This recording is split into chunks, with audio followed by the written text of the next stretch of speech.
Dance, if you don't mind. It's all right, mate. Everyone calls me Dance, off my mum.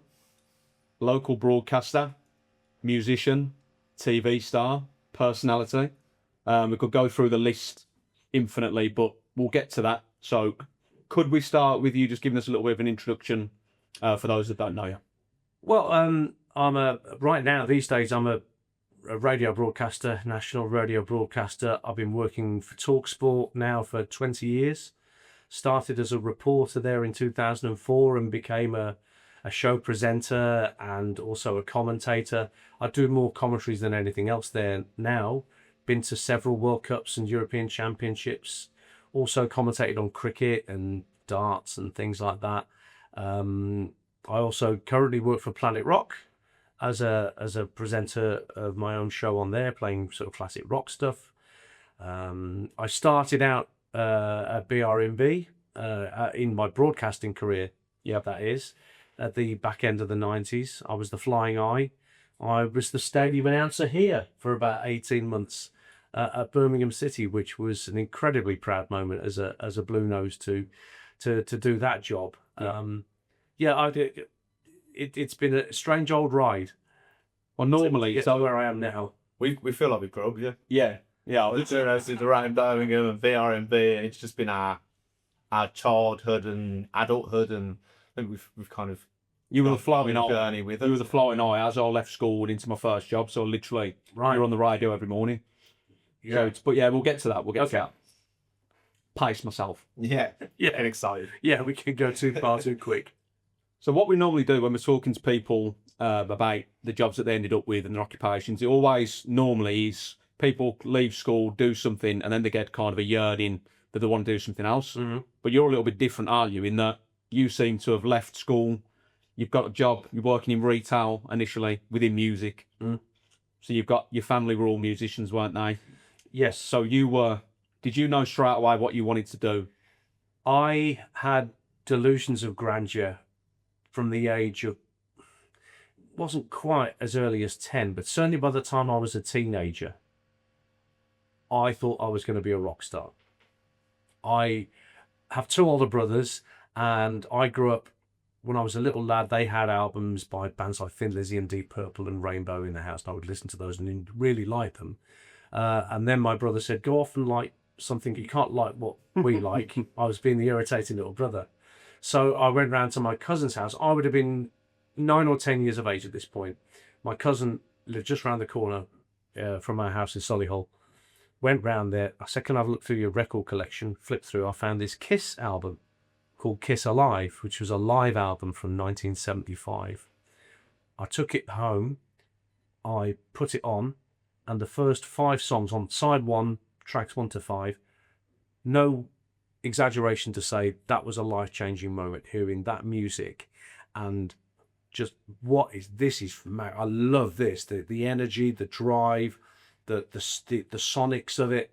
And then you look at the band and the glam of it all with the costumes and the makeup and the flash bombs and everything. So by the time, so I would have been around 9 or 10 around that time. That would have been quite inappropriate as well, wouldn't it? Well, to understand most of Kiss is still based around sex and... Well, it was, yes, but then as a 9 or 10-year-old, you don't know that. When Paul Stanley sings, put your hand in my pocket, grab onto my rocket, you don't know what he's talking about. You don't. As a maybe 10-year-olds nowadays are probably a bit more worldly wise, but I can't say that I was. So by the time I was getting into my teens, I become a drummer at the age of about 10 or 11 as well. And I've been playing piano because my dad, you mentioned, come from a family of musicians. My dad was an incredible piano player, sort of played all sort of lounge stuff and Gershwin and Duke Ellington. He could, anything. He was amazing. So there was a musical sort of genealogy to the Danter family. But I think I decided, right, I'm going to be a rock star. I'm going to get in the band and I'm going to get famous because the music I was into, not just Kiss, but all the other bands, the rock bands I loved around that time, just drew me into the idea of being a touring musician and going out there and making albums and things like that. And so I formed my first band at school didn't really come to much. Then formed another band with a school friend and a guy who's still my best mate to this day, Keith Laurent, who also used to work here as a tannoy announcer. And from the age of, what would that be? I was 16, 17. So for the next 10 or 11 years, I was so single-minded about wanting to make it. And so the jobs that I had once I left college were kind of a means to an end, really. Went to Lloyds Bank, first of all. My first job was at Lloyds Bank in Shirley. Yeah. Worked there for a year. Then you mentioned retail. I started working for a small music shop in Shirley called Express Music, which was the other end of Shirley High Street from where Lloyds is. Yeah. Worked there for a couple of years, and then in the 90s I got a job at the biggest guitar shop in Europe, Musical Exchanges, because I'd learned how to play guitar by this point as well by working at the music shop, so I'd become a bit of a multi-instrumentalist. But that was all a means to an end. Even working somewhere as big as Musical Exchanges in Snow Hill, which was a fantastic place to work, but Still there now, isn't it? no, unfortunately, it's not. It's gone. I thought it was the big one there. There was one called Sound Control that took over from it, but yeah. it's gone. Don't look for it. It's not there anymore, as a man said in Spinal Tap. Yeah. So I had brilliant laughs and networked and met so many brilliant people working in a guitar shop. You can imagine, you're a musician, you want to make it, you're working in a guitar shop day after day after day. You're meeting like-minded people. You're breaking bread with people who have exactly the same ambitions that you do, not necessarily the same genre, but they want to make a success of being a musician. Yeah. And that drives you on. And I was in a local band here called Shotgun Wedding for about 6 years, through to 94. We did well round here, but we never progressed up that rung of the ladder. Then I joined a band who were based in South Wales. I'm still living here. They were called, they eventually called themselves Sons of God, and we did get a record deal with a Birmingham record label, that, yeah. which didn't come to anything. But how frustrating was that? Frustrating in the sense that band, I mean, Shotgun Wedding deserved better, and Sons of God deserved way better. I mean, I came into that situation, and the singer and the guitarist in that band were fantastic songwriters. Well, I could write songs pretty well at that point as well. I thought, well, I've hit the mother load here. I've got really good bunch of musicians who can all write songs. I'm being forced to better myself to get up to their level. So when this record label MGL, that was run by Tony Sylvester, who used to have connections to Duran Duran, I think was part of their management team, they offered us a record contract, and we signed it at the Hyatt, actually, cigars and goodness knows what when we celebrated, but the money never came through, and it was just it was like a slow release of a balloon, the sort of the deflation of the dream. And it got to a point of about 1997, mid-1997, when we all had a meeting and it's not happening. Let's call it a day. Yeah. And that kind of moments of clarity, alcoholics call it, isn't it? That. So there's a musician's moment of clarity as well when you get to a certain age in your life. So at that point, I would have been 28, 29 years of age and realizing I'm not going to make it. That dream I had from when I was 11, 12 years of age, it's not going to happen. Now, I wasn't mortified by that because, all right, I hadn't made it, but I had had such fun trying to make it. It'd been such a brilliant path to be on. Yeah. And meeting and still being friends with now some wonderful musicians and associates and things like that. Wouldn't change it for the world. But it did mean that at the end of 1997, then, I was at a bit of a crossroads as to what I wanted to do with my life. Because by then, I was working as a guitar distributor in the Black Country. I was working for Laney over in Cradley Heath, distributing guitars to shops like the one I used to work at. So it had been a slight change in my working life, and I wasn't enjoying it.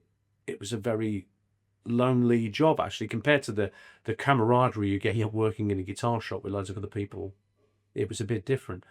And then, courtesy of Keith, my best friend. That's where your timeline then. Everything, the trajectory. suddenly, the handbrake turn occurred in.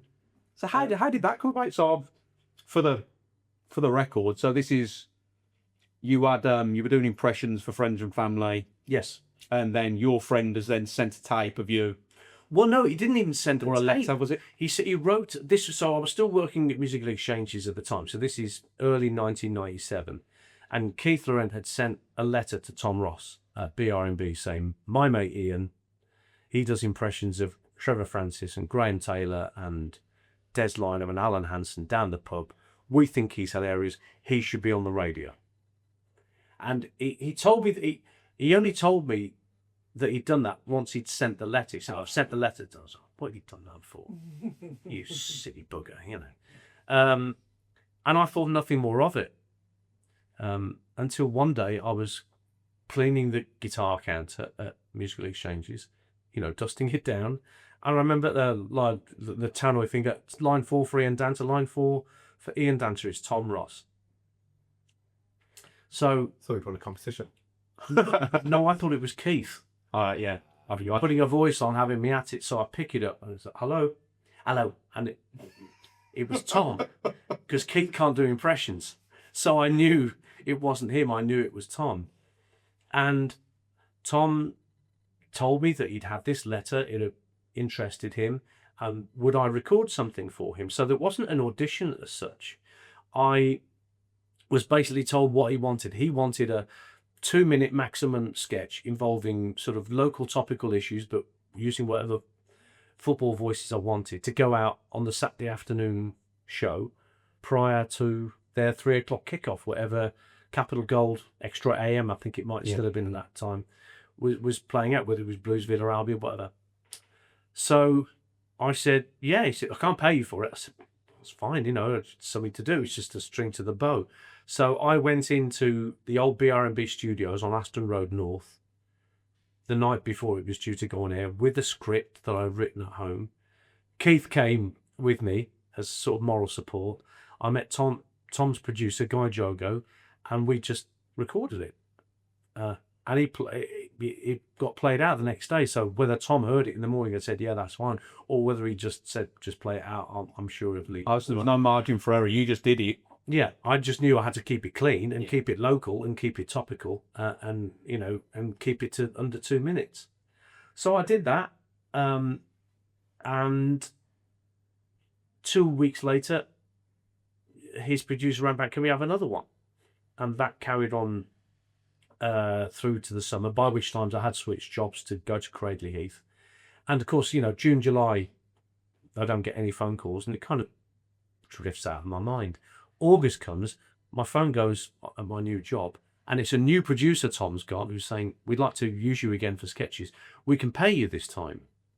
And I think that sort of August 97, where it was a little ting, a little bell went off in my head saying, there might be more to this than I'm allowing myself to think about at the moment.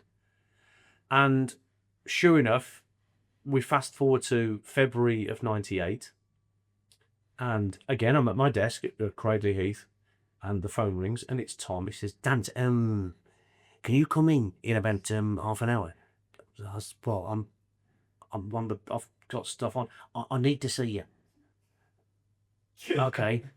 All right. So I made up a cock and bull story to my bosses at Laney that I needed to go into the jewellery quarter to pick up guitar parts.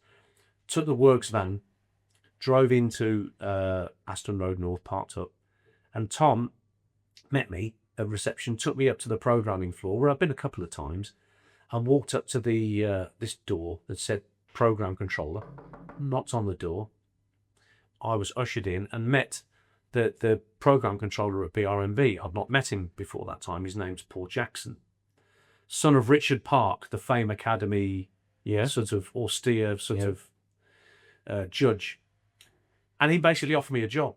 Within 5 minutes of me sitting down in a chair like this in his office, he'd offered me the Flying Eye job. Why?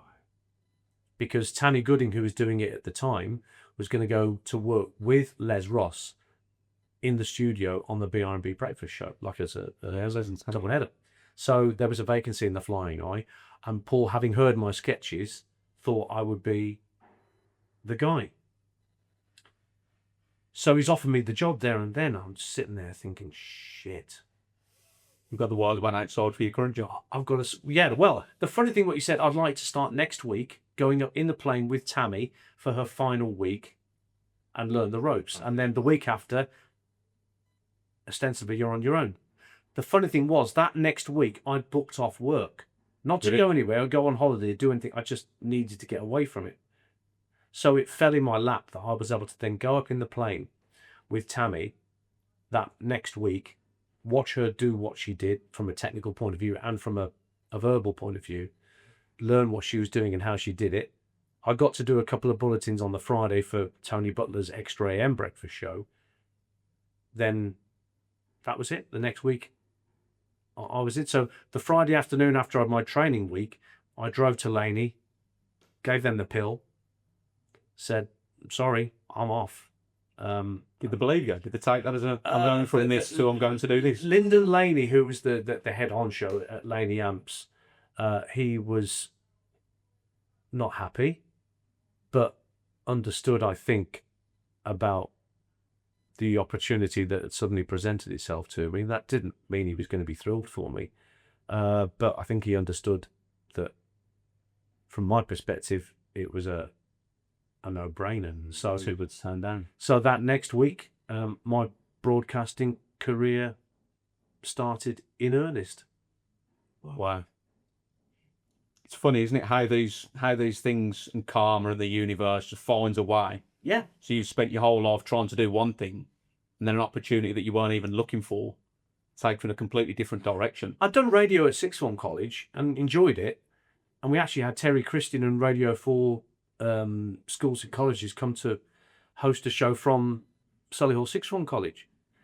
And I met him and, you know, but the producer that day said, if you want to get into radio, you need a degree. And because I was dead set on being a rock star, I had no intention of going to university, no intention of further education. My education, as I saw it, was, you know, the University of Life, you know, getting out on the road and getting stuck in a transit van with 4 or 5 other degenerates and playing to various toilets up and down the country. You know, that was the vision I had in my mind. So, yeah, and then suddenly, yeah, this opportunity presents itself. I remember ringing my mum and dad after I got back to, so I'd been offered this job and I said yes. So I knew that the next week I was going to go back and get to my private little office space, ring my mum and dad and say, shit, can't believe what I've done here. And dad said, go for it. I know you're unhappy where you are. And that was all I needed to hear. Just that little bit of validation from the old man. Not to say, oh, it's crazy. And yeah. And I take it you were fine with heights. There was no issue with that. Heights I could deal with to an extent. I mean, you're going up in a twin-engine Seneca. Everyone thought it was a helicopter. I think it might have been in the very early days when Charlie Neal did the Flying Eye. But by the time I was doing it, and by the time Tammy was doing it before me, it was a Seneca twin-engined. Oh, yeah. Yeah, it's always just because that's the view of it in media and everything as well, isn't it? There's someone with the headphones on leaning out the helicopter point. Yeah, and well, that's Arnie Pie in the Sky. It's the Simpsons, isn't it? You know, so so on windy days, it was not fun because you would get buffeted around and you would take clients up quite often, advertisers with the station, prize winners sometimes, and sometimes you'd be circling a road traffic accident somewhere on a motorway or major road, and they get decidedly queasy in the back. So the sick backs that were provided came in handy on more than the odd occasion. But on the days when it was sunny and there wasn't a cloud in the sky and barely a breath of wind, felt like the best job in the world at the time to do that. So yeah, but of course from that things developed. Yeah. Well, the Eye in the Sky, within 3 years, you were doing drive time. So obviously, yeah, that was a pretty accelerated rise. How did it move so quickly? How did you go from one to another so quickly? I mean, a lot of belief in me from Paul Jackson, the BRMB program controller, and he was a hard taskmaster, and he wanted the best from me because pretty soon after starting doing the Flying Eye, he started offering me cover shifts on Extra AM, doing the Elvis Hour or the Beatles Hour that they used to have. And that was very simple this is radio, just to learn the basics of coming in and coming out of records, reading out requests, reading out, those people having Beatles or Elvis get-togethers, things like that. So you understood the basic structure of how a radio show should sound, and then from that, he tried me out on Sunday evenings on BRMB in mid '98. But again, it was not enough of my personality was coming out. So he stuck me on overnight, Saturday night to Sunday morning. He said, I want you to carte blanche, do what you want. You know what you're doing in the Flying Eye with Les? Do that over the course of 6 hours, midnight till 6 a.m. Bring people in if you want, I'll pay them, it's fine. Just, I want to hear more of you. And I bet that was great. That was when the Barmy Brumies came into being as a title. And radio presenters will tell you about this thing called, I don't know whether they do it anymore these days, in music radio anyway, but it's called a snoop session, where you would take a blank cassette into the radio studio with you, put it in the machine, and you'd set it to record and pause. Every time you open the microphone fader, do a link, it would go to record and play on the cassette recorder and record your link. When you turn the fader, when you pull the fader down, switch the mic off, and the next record started, it would spool around for another 2 seconds and then go back to record and pause. So effectively, that cassette would just have all your links on there and nothing else. Oh, okay. So you'd record that when requested, and at the end of your show, you would then take that cassette, put it in its box, and put it under the door of the program controller for them to listen to the next day. I got to think it's any tidbits that they can. Yeah, and snoop sessions were brutal. Right. People coming out of there in tears sometimes, because of the way that their whole presenting style was basically cut to ribbons. Yeah, that's what Dan Kelly had said to us before, wasn't it? It is quite ruthless and quite cutthroat because you're vulnerable in that you're saying, this is what I'm doing. I think this is good, this is funny, but then someone's telling you, it's not, or you need to change this. And a similar sort of thing happened when I started getting into the football, working for Tom, that there were certain things that you should, and there were do's and do nots. And you learned very quickly to avoid the do nots. And I snooped the first overnight Barmy Brumies because they'd asked me to. We want to hear what they, of course they weren't going to be listening live. Yeah, at that hour, 12:30 on a Saturday night, Sunday morning. So I snooped it, put it under his desk, his door rather, as I left, bleary-eyed first thing Sunday morning. Monday morning, I'd come back from the Flying Eye, doing my shift, and my answer machine was beeping. Pressed it, and it was Paul Jackson saying, "Dance, it's Paul, sitting here with Mark." Mark was the head of music, listening to the show. Brilliant, just what I've been wanting to hear. That's exactly what we want from you. More of the same, please. Thanks, bye. That was it. So, again, another little light bulb moment. Okay, let's develop what we did overnight, whether it was just, doing silly voices or gags and things like that. And so the Barmy Brumies quickly, it had a short stint on overnights, but he was so happy with what we were doing. It went in three really weird stages in between, I would say, let me get this right. Before you got to between 99 and 2000, we moved from Saturday to Sunday overnights to Saturday early breakfast, so 6 a.m. to 8 a.m. So condensed it down to 2 hours. Yeah. And then he was so happy with that, the Barmy Brumies then got shifted to Saturday breakfast, 8 till 12. And then from that, he was so happy with that, he took us off weekends and put us on weekdays, early afternoons, 2 till 4. And then by April, May of 2000, that was when we got given drive time, 4 till 7. Which is absolute prime time. Absolute prime time. So it was just stages of, okay, that you could feel that because you were moving up in terms of potential audience shares, you were moving up in terms of, what was expected of you. Did you start feeling the pressure then of the sketches? Yes, probably more so once we went weekdays. because any show, and some of my radio heroes, people like Mark and Lard on Radio 1, that show just would have ate material, which is why we needed the benchmark items like Mark and Lard had with, Lard's classic cuts and Fat Harry White and, things like that, and down count and missing words. So we needed benchmarks of our own as the Barmy Brumies, and that's where Des's dedications came from. Black Country Bob, the politically incorrect MP for Dudley. We have the Beckhams as a recurring sketch that was kind of Terry and June piss take.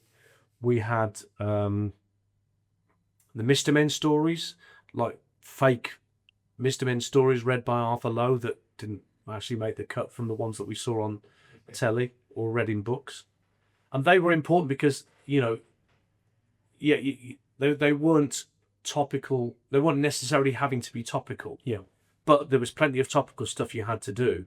So, yeah, there was immense pressure. And I assume as well that it's more difficult doing a radio sketch show than a TV sketch show because you've got obviously audio visual.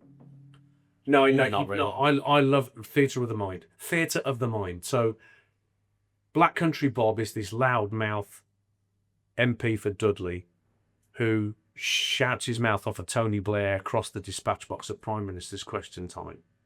So, they can see it in their mind's eye, the listener. They probably picture what they think Black Country Bob looks like. Yeah. I wasn't the voice of Black Country Bob. That was Sean Percival, one of my writing partners who came in to work with me. Very funny guy, still does stand-up. Really funny guy. So he was the voice of Black Country Bob. I was the voice of Blair, and we're firing off little sound effects. And we're recording the sketch as live, and I'm firing off boos and yeahs and things like that. And it was really, I love doing that. That's my favourite sketch that we used to do because it was funny. B, it was challenging, and C, it clearly resonated with the Birmingham public because I was told that item, Black Country Bob, and Des's dedications, where Des Lynham reads out a sort of innuendo-strewn dedication to a workplace, I was told that the production line of the Rover stopped. So they stopped the machinery so they could hear what crap Black Country Bob was coming out with this week. So I affected productivity. You're the reason it's no longer there. Yeah. I shouldn't be too proud of that, really. But that was you understood the power of the particularly independent local radio had at that time, whether it was BRMB in Birmingham, whether it was Capital in London, or Red Dragon in South Wales, or Trent in Nottingham. That's they all had that power. Yeah. To really connect with an audience. Because at that time, I was reading on your bio with Des. I remember Des, but you were singing at Alexander Stadium in front of 30,000 people, a parody of Craig David's 7 Days as Des' most voice. Bizarre thing ever. So very early on in the Des's dedications thing, Andy Robinson, another of my another brilliant stand-up comic, came up with this idea that Des Lynham was chasing after an unnamed female within his sphere, and he was gonna. We came up with the idea of him because we had a backing track of 7 Days lying around. This was in the very early days of solo artists and bands having CD backing tracks that they would come into the studio and sing live over. So there was this backing track of 7 Days lying around. Andy comes back with this idea that Des sleeps with this girl and ends up, opposite. Monday, took over a drink on Tuesday. We were making love by Wednesday, Thursday, Friday. Nasty rash on Monday. Went to the clinic on the Tuesday. Antibiotics on the Wednesday. And Thursday and Friday and Saturday. Cleared up on Sunday. And again, boy oh boy did that hit home with the BRMB listeners. To the extent that I was asked by the programme controller at the next party in the park we did at Alexander Stadium to put on a Des Lynham wig and go out there in front of 30,000 people and do and sing that song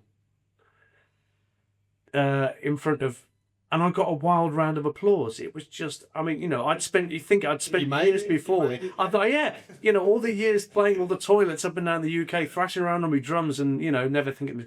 Here I am putting on a blonde wig and a moustache. I'm going, fantastic.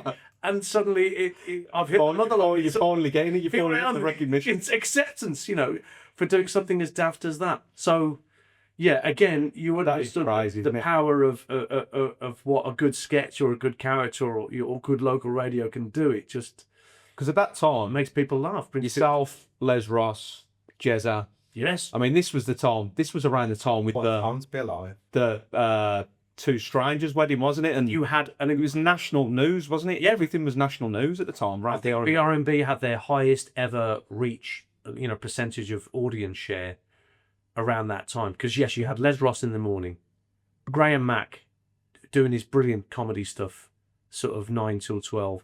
Then you had Ricardo, 96.4 minutes of music without any ads. Then it was me. Then it was Scott Hughes with his, pop star guests and film reviews. Then Jeremy Kyle, Jezza, Late Live, which became Jezza's Confessions at 10 p.m. I mean, it was a real heavyweight lineup of personality radio. Yeah. I mean, that's really what it put. The personalities everywhere. And it was an absolute privilege to be a part of.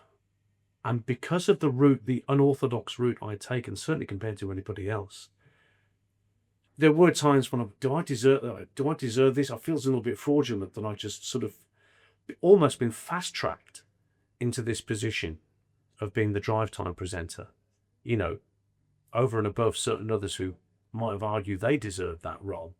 I was going to say, did you find as you became more successful and it became more popular, did you find these other pressures within the station and around the roles that you're obviously doing? The only pressure was the pressure you put upon yourself, generally speaking, to make sure that the content of what you did was funny and hit home. And the only thing I had, because Paul Jackson left, another program controller came in, and he wanted me to do more funny phone calls. I never liked doing funny phone calls, so we butted heads about that a lot. I was much happier doing the sketches and the parody songs that we used to do. That's me being creative in the way I enjoy it, particularly the parody songs, which I still do to this day on Planet Rock. But yeah, there were certain aspects I didn't want to do, which I felt I was being railroaded into doing, and I fought against that. But generally speaking, you policed yourself. But I've got every sketch and song we ever did on mini discs stored somewhere in the back cave. A bit like the Beatles memorabilia, and they shall never be heard. They shall never be heard, because there's probably so much stuff on there that if I was to play out in 2024, is it like the time capsule? I think it is. I think there's just we'll put that back in. Yeah, that can stay where it is. There might be a certain element, not constant, but just occasionally. Oh, blimey, went a bit far there. It was a different time, wasn't it? This is a whole contradiction, isn't it, with what we're looking at now? And we live in a very woken aware society, don't we? And the rules don't apply or can't apply to things that happened 20 years ago in comedy especially, isn't it? It's been absolutely So the parody songs I do now, we're very careful about how we approach the lyrical content. Going on Planet Rock, you've got to and the bosses have to approve it before it goes on air. So I record it, I send it to them, and only once or twice have they said, I'm not sure about it. Yes. And I've changed it or abandoned it. What are the differences now with Planet Rock as opposed to what BRMB was like back in the day? Well, obviously it's a national music radio station, and it's playing the music I love. You know, BRMB did play stuff that I liked, but it played a lot of stuff that was from genres that I didn't really follow. Yeah. But that wasn't a problem. It's funny when I hear songs played at football stadium now. If I hear Lady by Mojo or Music Sounds Better With You by Stardust, does it? 90 hours. Yeah, that gives me a nice warm fuzzy feeling about going back to those days at BRMB and playing those songs and knowing how popular they were. Feel So Good, Sonic. Oh my God, if I hear that song again, it won't be too soon. Looking for Love, Karen Ramirez. I knew it was about 10 to 6 in the morning when I was playing that because it just seemed to be scheduled for that sort of time. Yeah. So there are songs that Yeah, I the listen back to. Cause and the Robbie Williams song from the time as well. They were playing constantly for Let Me Shoot the One, Entertain You and Shoot for the wedding, for the two that, strangers. but all radio was doing that at the time. There were big songs. Back for Good was probably the first example I can think of, or Torn by Natalie and Brulia, where all radio stations hammered those songs. It was played on the hour every 3 hours, maybe even every 2, I don't know, but certainly it was hammered because it was a popular song. But yeah, for Planet Rock these days, the music that I play is 98% of which is on my, on my phone, on my playlist or whatever it may be. And I'm speaking to an audience that I relate to because I meet them at gigs and I meet them at festivals that I work at for Planet Rock. So it's a very comfortable working environment for me. They do try and make sure, unless you're doing an hour from a specific year like the Planet Rock years at 9 o'clock every morning that Paul does, you'll maybe start with a song from the 70s. You won't play a 70s song second. You'll go to a different decade, go to the 90s there's at least 2 or 3 current songs an hour from the current A&B playlist that they have. So there is a science to it.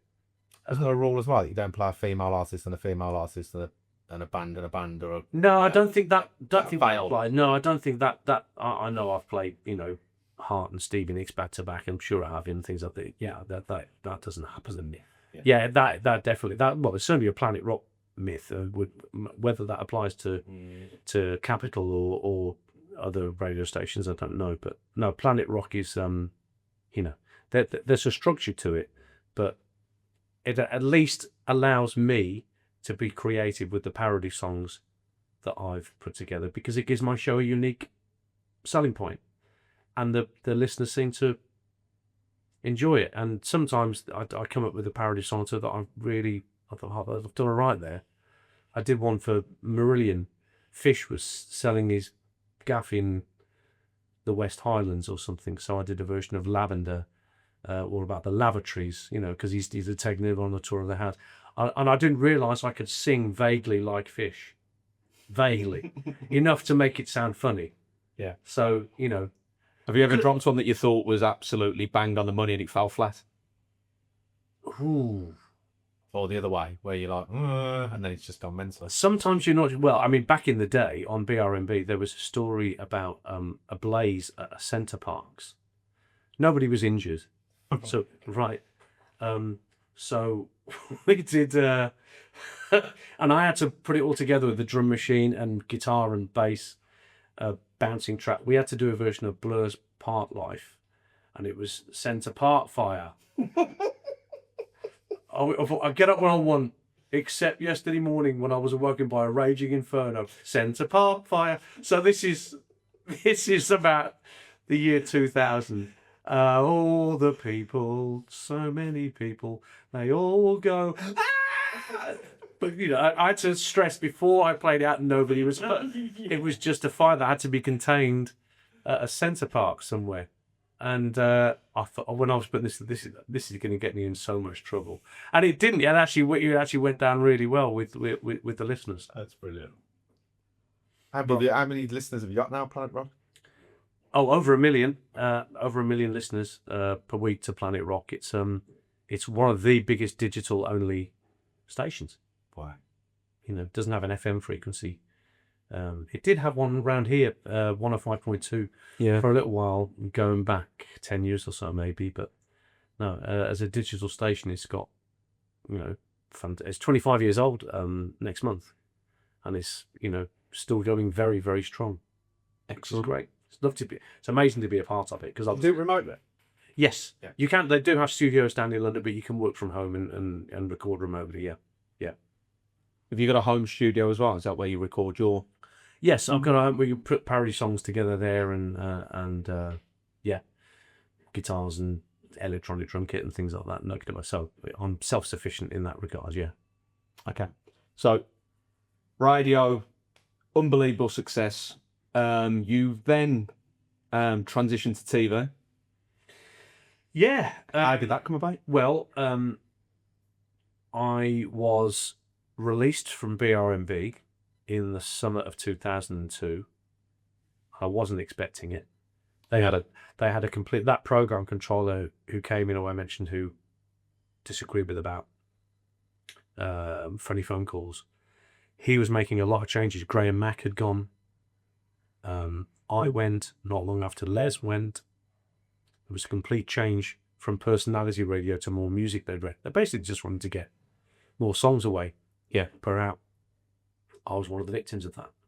So I was very much at a loose end. Although I was, by that time, established as a football commentator working for Tom Ross for Capital Gold, which, name changed from Extra AM.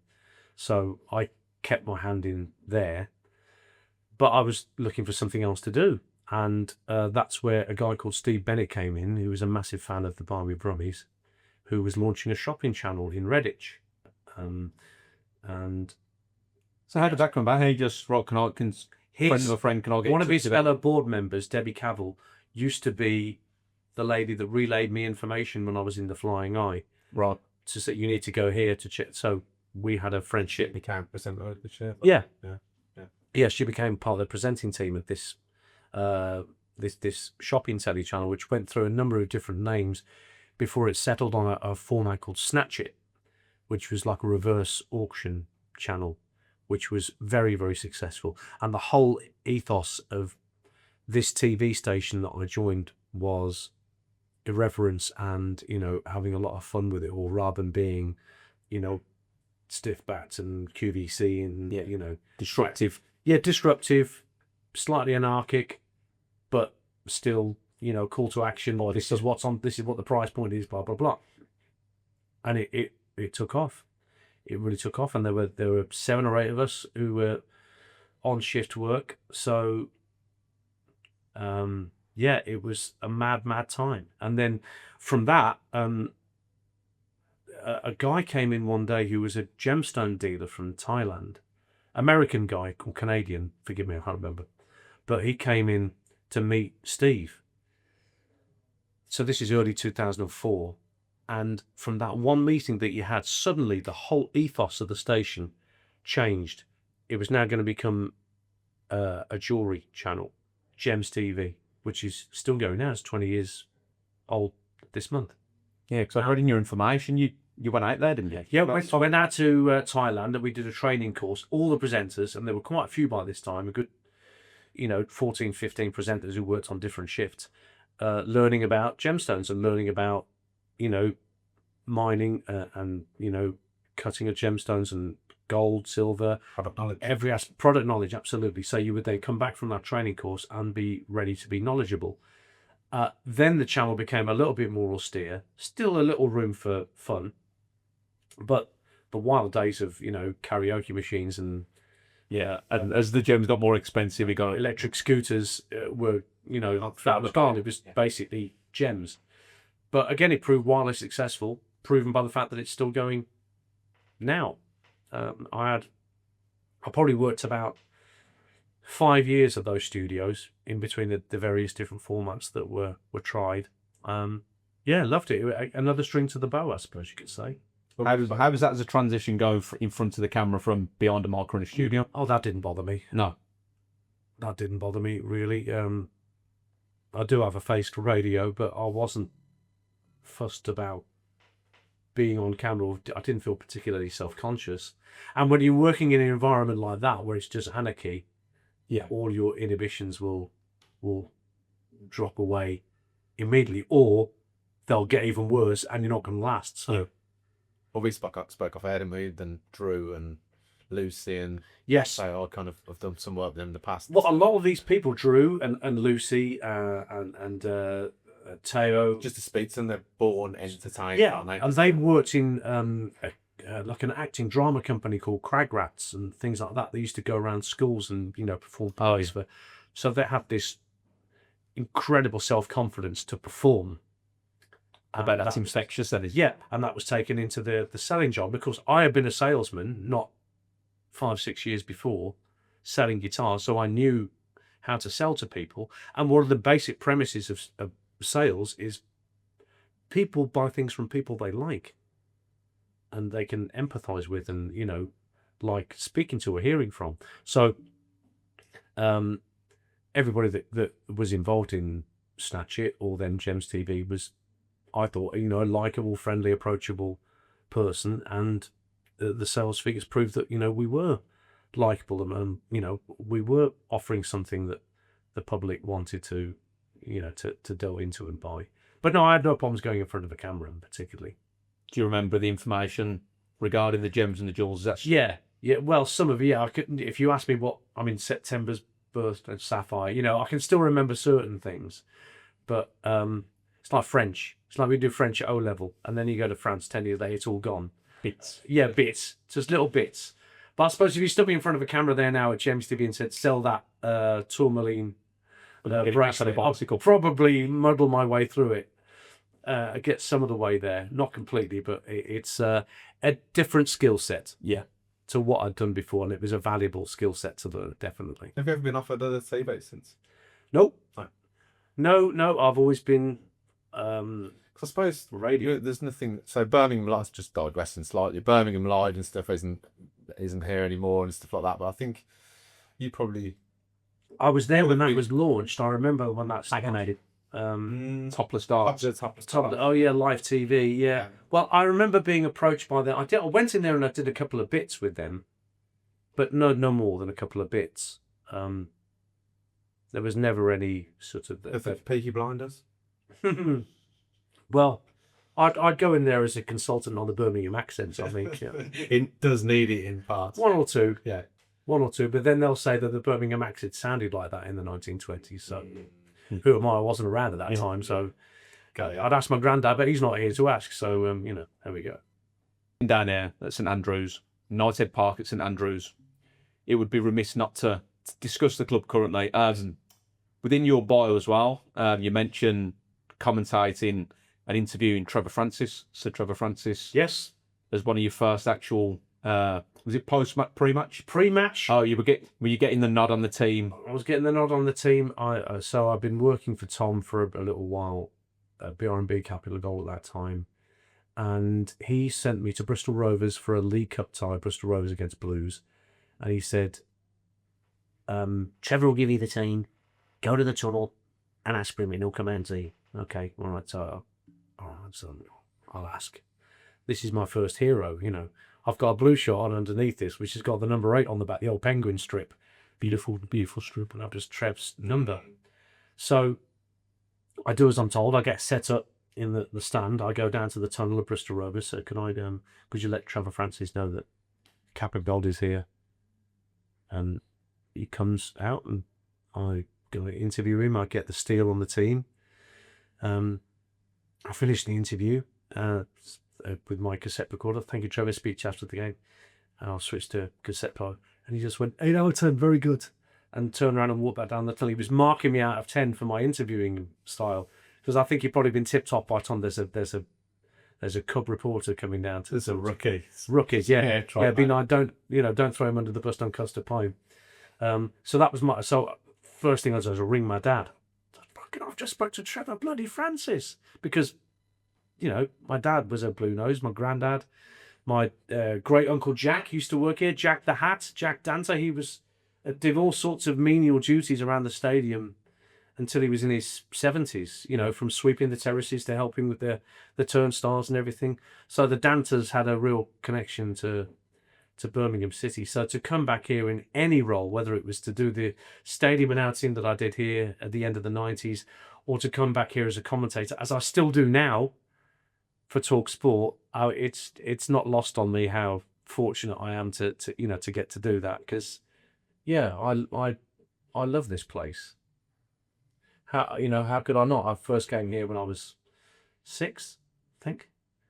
We got beat 2-0 by Stoke on a cold December afternoon. Jimmy Greenoff scored, having not long been with us, gone to Stoke.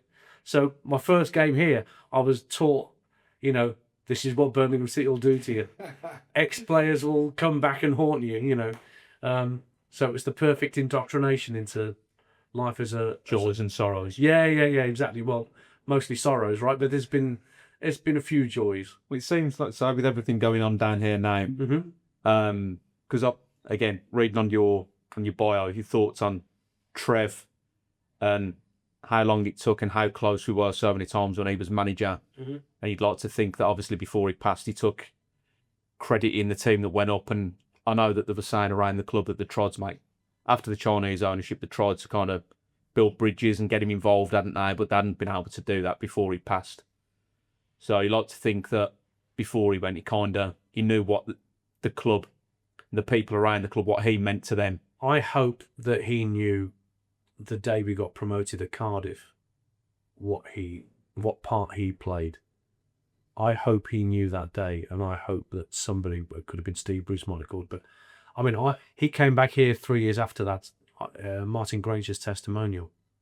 I played them, got 20 minutes that night. Trevor passed me the ball, you know.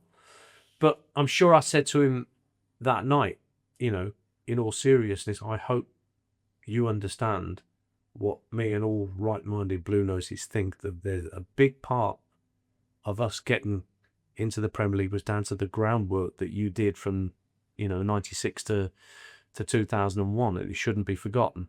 But Trevor was not one for taking compliments particularly. He was a very shy man. Yeah. Quite introverted in a lot of ways. So you didn't go overboard with the praise. Yeah. But it's obvious how much this club meant to him. And it shouldn't do in theory because he's a Devonian, you know, he's a Plymouth boy. Yeah. This club just gets under your skin. A story I heard, it was Nick Eden on podcasts, and he said at the times at the training ground, he was practicing free kicks afterwards, because Nick Eden had a decent free kick on him, didn't he? They had the dummies there, and he's trying to get it up and over, and he's standing there after, and he said, Trevor just turned up, and he went, just do it like this, and he's just wood wire straight in the top bins. And he's gone, yeah, just do it like that. And Eden's gone, Gaffer, if I could do it like that, I wouldn't be a fucking Blues. I'll tell you a funny story about Trev. He was the one that introduced the Tamperer as the music. He gave that CD to me to play because his son James had bought it and liked it and suggested the player should run out of that. So Trev gave me the CD single to play out, and I ended up making a loop of it. So that clapping thing at the start kept going for longer, so it'll have players to come out from the tunnel in the corner and, you know, make it all the way, because in the original version the vocal cuts in too soon. Yeah, because So I did it for a wedding with all tape, and Did it's you? Excellent. wedding breakfast to it, and I had to edit the bill a bit longer. So. the Alice was local, wasn't she? That she was someone's brother or sister Something like that. in Marston Green. Yeah. So that was his first idea, which is still used. Iconic, yeah. His next idea was based on something that Bolton Wanderers used to do. You might remember when they scored the Reebok, as it was known then, they used to play Jay Brown, I Feel Good, after every goal, didn't you? And, wow, how do you get? And the punter used to do all that. Yeah. And Trevor came to me and said, I want something similar but different. Can you come to West Hills next week and chat to the first team squad members about what song they would like played for them when they score, like individual goal music? I thought, well, that's interesting. Okay, so the next week I went to West Hills as the players were having lunch. Walked in. First player I walked up to was Martin Granger. And so I introduced myself as I'm the stadium announcer, where Trevor's got this idea, individual goal music. If you had your own individual goal music, what song would you pick? And without a hesitation, he just looked up at me, deadpan, and went, please release me. Humperdinck. And I thought at that moment, this isn't going to work. They're not going to take this seriously. Smack my bitch up. Yeah, exactly. So you've got they're all laughing around the table. You know, they're all. Would they get an insight as to why you were coming in? No. Just That's Marty just thinking straight away. Please release me. Let me go. So I quickly, I went to Trust, said, this isn't going to work. They're just not going to buy it. So that fell by the wayside, unfortunately. But we haven't got a celebration of music as general, or no? No, they sponsored, isn't it? And any goal that's scored here, Yeah. goal scored by number, 11, whoever, sponsored by the Easy Group. Yeah. Who? Well, That was a Who thing. That was something that I inadvertently created. I didn't mean to create it, but I did. Oh, was that you? Was that your? Well, the Who thing was about, for those that don't know, so when I was doing the stadium announcing, when substitutions occurred, I wanted the player coming off for Birmingham and the player coming on to know that they were being appreciated either for what they'd done or what hopefully they were going to do.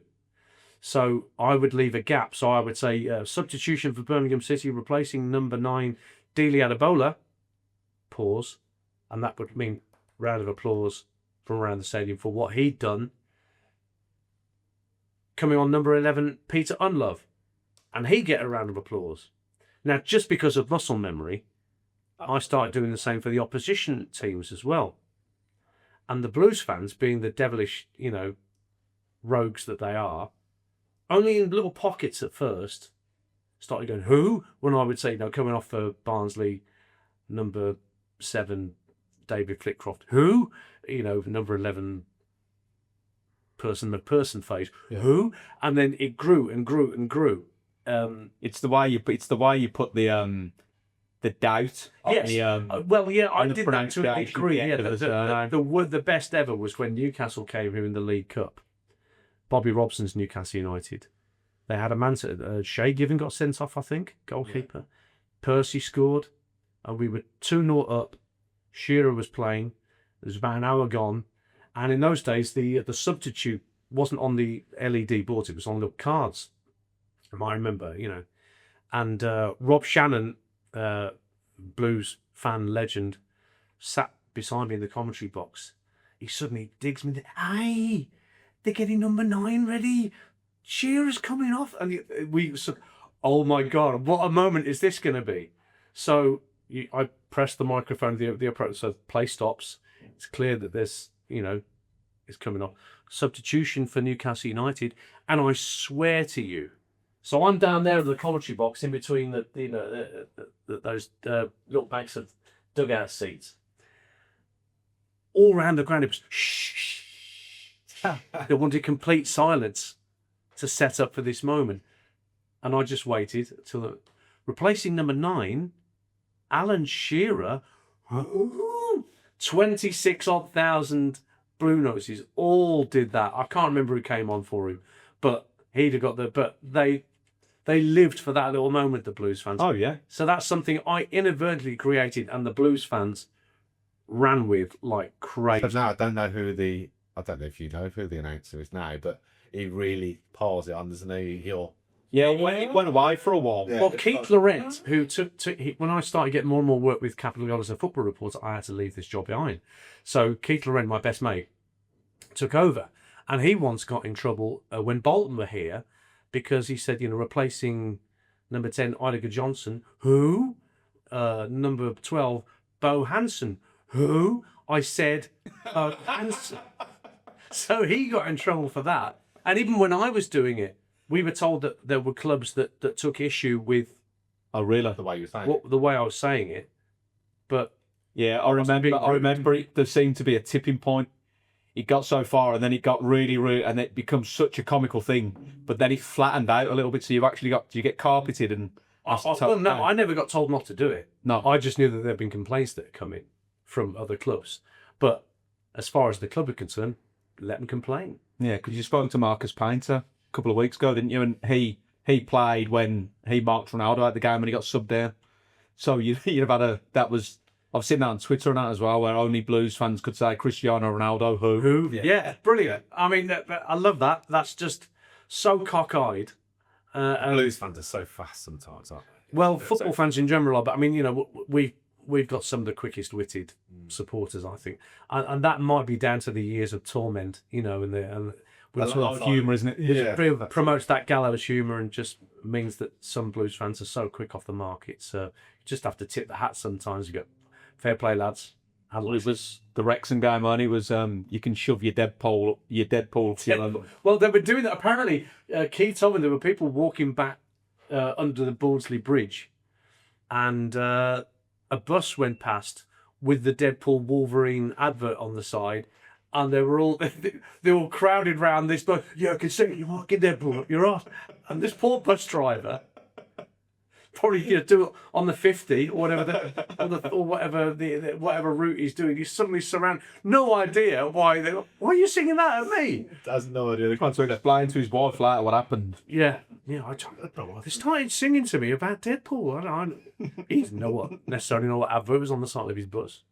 But there we go. Yeah. What's your favourite moment, Dan Blues? It's not on the questions. Favourite moment? Yeah. Oh, it's got to be 2011. Yeah. The League Cup win's got to be up there. I mean, there's been nights here that have been pretty special. The semi-final against Ipswich. That for me personally, that's my standout. West Ham as well. West Ham in the semi-final, the comeback. I can also think back further to when this stand had long been built, when Brentford came here, the promotion season from what is now League One, 94-95. We had to beat Brentford. We just won the auto windscreens. And there was a bumper crowd in here that night, and Kevin Francis and Liam Daish scored, and you could feel the stadium shake. The Anchorman game here against the Villa. Yeah. I was in the Tilton that night, and I've never felt. No wonder I ended up with structural problems because that stand literally shook that night when Morrison opened the scoring. Yeah. So, yeah, for all that we do the gallows humour stuff, there's been more than enough glorious moments down here that you can just smile about. I was there for that. How lucky was I to be there for that? Still, so the highlights in that Martins, the split second when it drops, you just can hear a pin drop. Yes, anything could happen. Floodlight failure. It still gives me a bit of... Could have been a floodlight failure. Thermonuclear war could have started. Would have been typical Blues for something to stopped us winning it, or you just ballooned it over the bar, I suppose. But no. He goes and sticks it in the back of the net. Immense. Yeah. Still the best joke in history, isn't it? A Frenchman walks into a pole and Birmingham City in the League Cup. Thank you, Wojciech Szczesny and Lauren Koscielny. It's the little slap he got round the back of the egg for his troubles. Oh, yeah. Was that Barry Ferguson? Yeah. Just what he needed. Yeah. I've got to ask, what's your favourite impression, and can we have one? Oh, God. I was listening to on the site before you came in. Yes, listening to Des. The Heather Mills song. Oh, Heather McCartney. Oh. Heather Mills. That's Eleanor Rigby. Yeah, it's like cultural moments in time, isn't it? When you look back on, because you pick moments and you look back. Oh, I remember that. I remember that was a thing in the news. It's like naked baby photos for me. Some of those sketches and songs and things. I'm like, oh God, where was my mind at when that?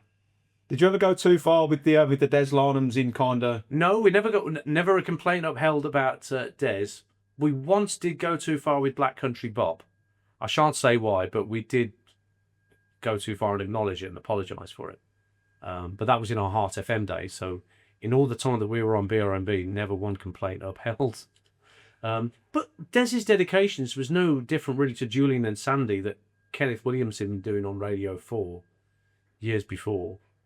Or indeed Fat Harry White that Mark and Lard were doing. It was just a similar furrow to that. Favourite impression? Well, I mean, if we're talking now, I suppose my Jim Way is probably up there. Working with him at talkSPORT. Breaking news here, Natalie, this is huge. Not only is it huge, it's massive. Thomas Tuchel is becoming the England manager. That's enormous news. Everything becomes, completely. You do that too, so I'll do that for him. I've done it. I'm not sure I've done it to his face. No. I think you definitely need to tie a Simon Jordan into that then as well. If I could do a Simon Jordan, then I'd be well away. But that's work in progress. And I'm not prepared to display that in progress right now. No drafts. Yeah. No. And again, I know we're going to wrap up, but what are your thoughts on Thomas Tuchel as an appointment? We're after success, aren't we? Yeah, I'm fairly underwhelmed to it. I don't understand the confected outrage. It's like Sven and Fabio Capello never happened. the way I've heard some of it framed. Well, one of our pals, he'd I can't believe we've got a German manager. Then one of our other pals put, but you wanted Klopp. Yeah, no, but that's different. You see, you become anglicised in people's minds after a time that sort of permits that. Yeah, because we wanted to be Klinsmann back in the day as well, weren't we? During that time, And that would have been a similar thing to Klopp. I think the fact that he'd spent time here and was a very personable character. yeah, I think Tuchel has this perception that he's quite abrasive, and that might work against him. But I think the accusation is that he doesn't manage up very well, but doesn't really have to worry about that as an England manager. All he's got to worry about is picking the right 23 players for a squad and formulating a team and tactics, around that. So Carsley evidently didn't want it. no, but then he didn't. I think the glare of the spotlight is not. He really isn't that guy. I mean, there was talk of him even coming here and whatnot, but I don't think he ever really entertained being anything more than a caretaker. I think he genuinely enjoys being behind the scenes and the graft and everything that being an under-21s manager allows you to do without that being in that goldfish bowl. yeah, I like the fact that he said in the interview, I made Jake, I tried it. We haven't won anything since '66, so I tried it. I'd do it again. I'd do it again in the heartbeat. Same thing. Yeah. Try a different system, and that's. Yeah, he doesn't seem like the confidence that some of these. I've been a journalist yourself. Do you find that there's sometimes these certain styles of journalists who just want to poke about and get that Bit of fake Well, out, right? reaction at any cost rather than have an adult conversation? They call them the professionally offended, don't they? And unfortunately, there's too much of that in our media nowadays. Confected outrage, professionally offended commentators, not just in sport, but in politics and current affairs and things like that. There is a desperation to find offence. There is a desperation to, be politically partisan to the point at which it's quite embarrassing at times. Unfortunately, I don't think we're ever going to lose that. It might get lessened slightly, but it's here, and it works. It seems for some sections of the population who gorge on that sort of confected outrage. It was some kind of in COVID, wasn't it, where there were certain people that enjoyed the isolation, phoning, please, there's someone outside, the neighbours snooping on neighbours, grassing neighbours up because they liked being inside, being away, they don't want to see other people out. It's created a really weird kind of psychological rewiring of people's brain. 4 years on from COVID and the lockdowns, and I think it's going to take a long while for the after effects of that from society's point of view to sort of ease off and be less and less of a factor. You've still got people that are poorly with long COVID. There's all sorts of strands that have come out of this pandemic. Social problems, mental health problems, long-term health issues, what it's meant for what we think of our government and how we think we're being run. There's so many threads to it all. One of the threads being that you read Steve Bruce's crime novel. Well, Steve Bruce is... this was just because talkSPORT would look desperate for content when lockdown had hit. And I'd actually started doing a Barmy old podcast thing, digging out those mini discs that I mentioned earlier with old Barmy Brumies and Heart FM sketches on there, and playing them out whilst eventually writing some new stuff. And Paul Hawksby of Hawksby and Jacobs, the talkSPORT afternoon show, heard this one sketch I put out where I was doing a Steve Bruce impression. He said, look, we've got this idea. Steve Bruce genuinely wrote murder mystery novels in the late 90s. There's barely any copies anywhere. I've got a copy of the first book, courtesy of our colleague Martin Kellner. We wondered whether you could read it out in the style of Steve Bruce for some content, so it sort of kills 5 minutes every day. So this book, Striker, all about this manager, Steve Barnes, who's the manager at Leddersford Town, some nondescript town somewhere near the M62. has to solve a murder mystery where one of his players is found with a knife in his back. I remember this book coming out. I remember it being in the Sun. I won a competition here with Dan Kelly in the Jasper. That was one of the questions. I was like, what? No one knows that Steve Bruce wrote these books. He won 3. Yeah, it was in the Sun at the time. It was like national news. So bizarre. So I started reading it, and as time went on, I started putting little in-jokes in there in amongst what had genuinely been written. There's a whole 2-page section where he genuinely writes about how brilliant his Jaguar is. And it's clearly Steve Bruce was after a nice deal from his Jaguar dealership. The way he started, honestly, it was like reading in Top Gear, a feature review of a Jaguar XJ or whatever it was he was driving. So, of course, you're reading that, you're having some fun with it, and you put some extra little bits in. So, that was, there was talk, because as we got towards the end of the book, we were sort of coming out of the first lockdown, but we couldn't not finish it, and there was talk that Steve could have read the last chapter for us had Newcastle been on a better run, because he'd heard about it, he thought it was funny, and his agent had said, if Newcastle are doing all right and there's no, didn't want conflict of interest, or exactly, he doesn't want to be perceived as being Taking the big one. taking the right, then he could read the last chapter, but that unfortunately never came to be. But it'd have his seal of approval then, That's brilliant, mate. Absolutely brilliant. Just on that, we are going to let you go. Do you get a lot of feedback from the impressions you get from the people you do the impressions of? Has anyone ever said, look, I'm not being funny, can you knock that on the head? The funniest line no one's ever said, please don't do an impression of me. Yeah. Dean Saunders found out that I do an impression of him, because Dean's always like, when I played, you had John Hodgson, Ian Rush, Mark Hughes, Craig Bellamy, Malcolm Allen, and I was better than all of those because I was brilliant. And the way Dean always is, selling himself. And somebody said to him, Dean, do you know Dance does a really good impression of you?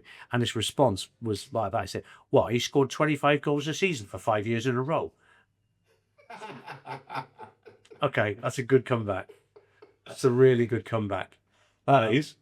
So no, I don't think I've ever done anybody's impression to their face. I don't think that would have been very nice. No. So I kind of, steered clear of that, out of respect really for the people I was doing. But Dean Saunders had a very funny comeback.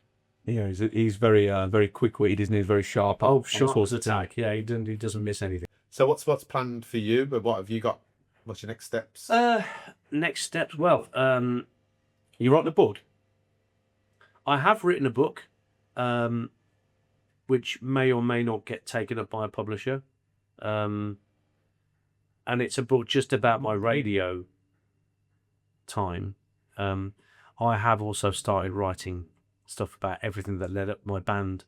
I was going to say, how do you even serialise as from music, just do it chronological? I don't think that's the way I've written this book about radio. I've just done it purely chronologically. That's the way it worked for me from 1998 through to the present day. And there's no car that you'd like at the moment that you're going to dedicate a couple of pages to? No, I haven't put a very unsubtle request in for I should have done that. You've made me think. Plasma TV. 3 litre Exactly. XC70 Volvo. Exactly, yeah. There are other cars too late there. A book is written. Whether that comes to light, it's not down to me. I'd like to record another solo album because I've got 3 solo albums that have come out in the last Listened to them earlier. 10 to 11 years. Prove You Wrong was 2013. Second time around was 2015, and Rule of 3 was 2 years ago. And I do have songs that I've written in the same sort of classic rock vein that I love. So I'd like to get around to recording those and get another album made, even though the album as a concept seems less and less important to the music buying public. Yeah, it's, you know what, I was going to ask you that. How do you find the dynamic around digital now? And well, it's Spotify and Apple Music royalty rates are what they are. They're an absolute disgrace. I'm not as reliant on those as you can imagine because of the work that I do. But if I was an artist, you know, and that was my life, and I was relying on streaming rates from these rip-off companies, it would be, you know, I wouldn't be able to buy groceries. It's just, you know, It's pennies in the pound, isn't it? unfortunately, we got to this point where, you know, and people don't understand why concert tickets are so expensive. Well, work it backwards. You got to a point where you want all the music that your favourite band or artist records practically for nothing. Where are they going to make their money, an artist or a band? It's through touring and through merchandise. Merchandise is now being cut off by venues who want a 25% cut of anything a band sells on its merchandise. So that revenue stream's being chopped off to a degree. And that's why concert tickets are so expensive. And that's why I don't agree with dynamic pricing at all. I think it's a disgusting practice. But that's why it's happening. Because these bands, these artists, are getting greedy. To the extent that the only way they can generate revenue, the makeup for the shortfall with a lack of royalty rates from their music sales, they still get a fee from when it's played on the radio, but not everybody gets played on the radio. I think the Oasis thing was a bitter pill to swallow more so, wasn't it? Because of who they are historically. And I know these divorces Been on for to pay for, but Being on for 6 hours as well was a kind of a guilty kind of one. Once you got to Right. the queue, that was. I mentioned earlier, I'm a Kiss fan, right? And Kiss reunited with their original lineup in 1996. And we were all so excited. And the tickets were £16, £17 or something to go and see that show, the Kiss show. and that is a show, isn't it? It's a show. It's not people walking on with, you know, Arms. a pullover and a, you know, pair of slacks and sitting on a bar stool and plucking on an E string. This is Experience. an experience, absolutely, a live experience. You know, great music as well. You know, it's not just about the show; it's everything, the whole package. So that was an era where, you know, the concert ticket wasn't a ridiculous expense. But the reason it is now a ridiculous expense is because Radiohead released an album and said, pay what you want for it. U2 had an album released for free through Apple Music that was downloaded to your phone, whether you wanted it or not. Interesting fact there, my business partner is the only person in the world I think that's still got that album on his phone. It's probably still lurking on mine somewhere, but I think it's the only album he's got in there. right. He's not a big music fan. But that's the, you know, people became conditioned to the idea that music doesn't have to be worth anything. You can watch the video on YouTube. You can stream it on Spotify. And the artist gets 0.001p royalty. So what was an artist getting when it was $3.99 for a CD single? Well, that depends on the record deal that they've signed with the record company. You know, it still wouldn't be huge, but it'd be a damn sight more than what they're getting now. The other problem you had was in the 90s, you had artists like Mariah Carey and Robbie Williams signing these huge contracts with major record companies. Huge. And, of course, they kept all the money, and the money wasn't more evenly distributed, Right. you know, to up-and-coming artists. And the record companies didn't see the streaming thing coming till it was too late. There was the Napster thing. Napster was the first sort of file sharing thing that ever came out. Metallica were the band that tried to stop it and said that we can see where this is going. Metallica were almost made as pariahs for doing what they did and saying you have to stop this because we can see what happens in the future and how royalty rates get diminished. And it's only now that Metallica are getting, actually they were right, you know, because Lars Ulrich can be seen as a bit of a figure of fun, the Metallica drummer, you know. But he and his bandmates were right. Napster and file sharing was a logical extension of... Do you remember those adverts you used to get in your vinyl records? Home taping is killing music and it's illegal. There was a skull and a crossbones in a cassette thing. I mean, we used to take... The piracy on the beginning of Yeah, VRB. yeah. And You wouldn't steal a car. yeah, so you don't steal a movie or Yeah. And somebody even told me, even if you bought a vinyl album and taped it for the car, that was illegal. So even if you just had a cassette of an album you loved and you didn't have a vinyl record player in your car, no, you're supposed to buy the cassette version. Don't you just make your own copy of it and play it in your car. That's illegal.